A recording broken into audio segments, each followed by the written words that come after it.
Durante años, fue considerado un mito. Un nombre que circulaba entre las sombras de Wall Street, susurrado con respeto, miedo y envidia. Jordan Belfort. El hombre que convirtió la codicia en un arte, que redefinió la estafa como modelo de negocio, y que se convirtió en una leyenda viviente del exceso y la corrupción financiera. Si crees que conoces su historia por la película de Scorsese, estás muy equivocado. Lo que te vamos a contar hoy es lo que no te mostraron. Lo que ocurrió detrás de cámaras. La cara oculta del lobo. Porque Jordan no solo robó millones. Él incendió las reglas del sistema. Drogas, mujeres, fiestas que desafían la imaginación, yates más grandes que mansiones, aviones privados, maletines llenos de efectivo y una red de manipulación bursátil que dejó en ridículo a la élite financiera de los Estados Unidos. Todo esto antes de cumplir los 30 años. Desde muy joven, Jordan supo que la vida normal no era para él. Mientras otros soñaban con trabajos estables, él soñaba con tener su propio helicóptero, una mansión con muelle privado y fajos de billetes que no pudiera contar. Y no tardó en conseguirlo. En cuanto pisó Wall Street, comprendió cómo funcionaba el juego. No ganaba el más inteligente, ni el más preparado, ganaba el más despiadado. Y Jordan era una bestia. Aprendió a manipular a clientes, a jugar con sus miedos, a venderles humo con voz de oro. Era un hipnotizador financiero. Su talento para la persuasión era tan brutal que podía vender basura disfrazada de joya, y los clientes no solo lo compraban, volvían a pedir más. Pero lo que realmente catapultó a Jordan a la cima fue su propia empresa, Stratton Oakmont. En apariencia, una firma de inversión innovadora. En la práctica, una máquina diseñada para estafar con precisión quirúrgica. Jordan inventó un sistema en el que manipulaban acciones de empresas pequeñas, inflaban artificialmente su valor, creaban una fiebre de compra, y luego vendían todo justo cuando el precio tocaba el cielo. A este sistema se lo conoció como Pump and Dump. Y gracias a él, Jordan amasó una fortuna en tiempo récord. Se dice que ganaba más de $1 millón por semana, aunque otras fuentes aseguran que llegó a mover más de 50 millones al mes entre ganancias personales y dinero lavado. Y con ese dinero, llegó el delirio. Jordan no se conformaba con vivir bien. Él necesitaba vivir al límite de lo legal, lo físico y lo humano. Compró un yate gigantesco, originalmente propiedad de Coco Chanel, lo rebautizó como Nadine en honor a su esposa y lo transformó en un templo flotante del exceso. Jacuzzi, pista de baile, habitaciones decoradas con mármol y pieles exóticas, y fiestas interminables donde las drogas se inhalaban como si fueran oxígeno. Cocaína, metacualona, LSD, champán cristal como si fuera agua. Cada noche era una película de degeneración y desenfreno. Pero la parte más oscura no era lo que hacían con el dinero, sino cómo lo conseguían. Jordan diseñaba guiones telefónicos fríos, calculados, pensados para manipular hasta el cliente más escéptico. Sus vendedores eran entrenados como soldados. Tenían que ser rápidos, sin escrúpulos, capaces de venderle basura a un moribundo. Y lo lograban. Decenas de miles de personas vaciaron sus ahorros convencidos por sus promesas.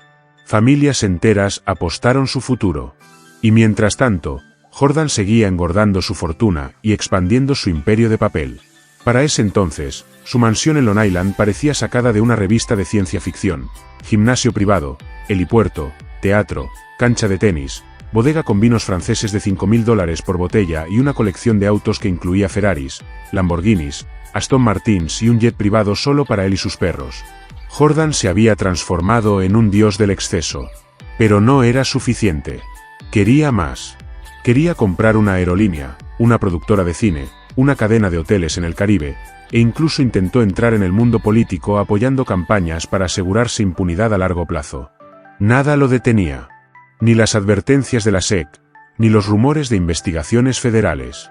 Él se sentía intocable. Y, por un tiempo, lo fue. Sus fiestas eran tan salvajes que se hicieron famosas entre celebridades, deportistas, actores, modelos y hasta miembros del crimen organizado. Había noches en las que Jordan gastaba más de $2 millones sin pestañear.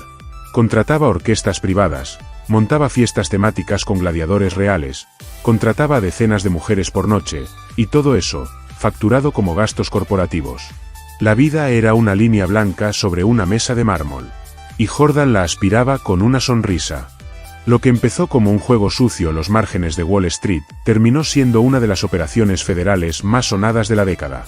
Jordan Belfort había crecido demasiado rápido, demasiado fuerte, demasiado visible.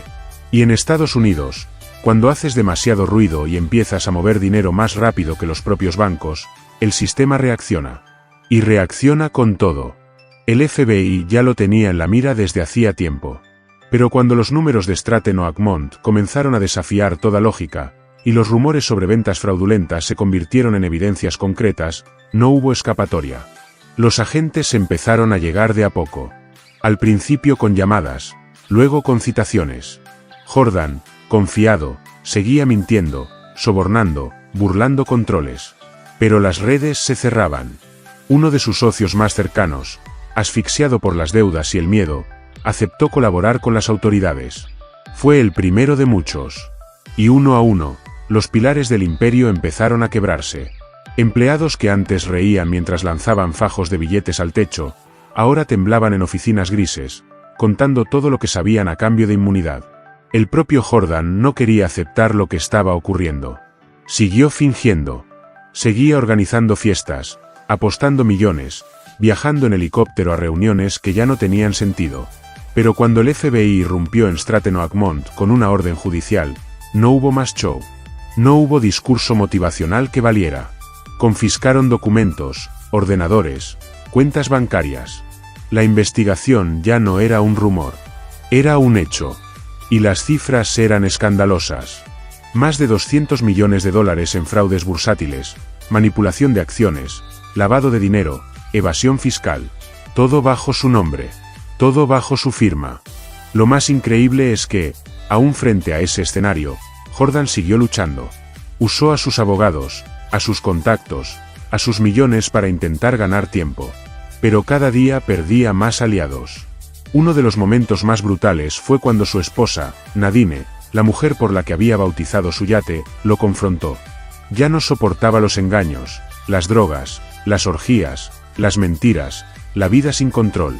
Los escándalos públicos eran constantes, choques en estado de ebriedad, peleas en restaurantes, ataques de furia. La prensa lo devoraba. Las cámaras lo perseguían. Y él, se hundía. Finalmente, el golpe llegó. 22 meses de prisión federal y una multa multimillonaria. Jordan Belfort, el lobo, el magnate, el rey del engaño, era ahora un preso más. Se entregó en silencio. Sin cámaras. Sin trajes caros. Solo, como terminan todos los que piensan que son intocables. En prisión, no había yates, ni cocaína, ni empleados gritando su nombre. Solo rutina, castigo y tiempo para pensar. Durante esos meses, Jordan tocó fondo. Se vio obligado a enfrentar su verdadera historia, sus excesos, su ambición desmedida y el daño que había causado a miles de personas. Familias que habían perdido todo por confiar en él. Vidas arruinadas. Pero incluso en la cárcel, su instinto de supervivencia lo salvó. Jordan empezó a escribir, a narrar su historia, a poner en papel cada detalle, cada engaño, cada jugada, cada caída. Ese manuscrito, escrito entre rejas, se convertiría años después en el libro que inspiró una de las películas más exitosas del siglo, El Lobo de Wall Street. Y aunque muchos lo criticaron por beneficiarse de sus crímenes, lo cierto es que Jordan logró algo que pocos pueden: renacer de las cenizas, convertirse en una figura pública, en un orador, en un símbolo de redención. Hoy, Jordan Belfort no vive en un yate. Ya no maneja millones. Pero sigue generando ingresos. Da charlas motivacionales, enseña técnicas de ventas, vende cursos, libros, participa en entrevistas. Su imagen es controvertida. Algunos lo admiran, otros lo desprecian, pero nadie lo ignora. Porque fue y seguirá siendo el ejemplo perfecto de cómo se puede construir un imperio, y destruirlo con la misma velocidad. Esta historia no es solo sobre Wall Street. Es sobre el poder, la codicia, el ego, y las consecuencias de vivir creyendo que el mundo es tuyo. Jordan Belfort vivió como pocos. Pero también cayó como ninguno. Y su historia, más allá del espectáculo, es un recordatorio brutal. El precio de la avaricia siempre se paga. A veces con dinero. A veces con libertad. A veces, con todo.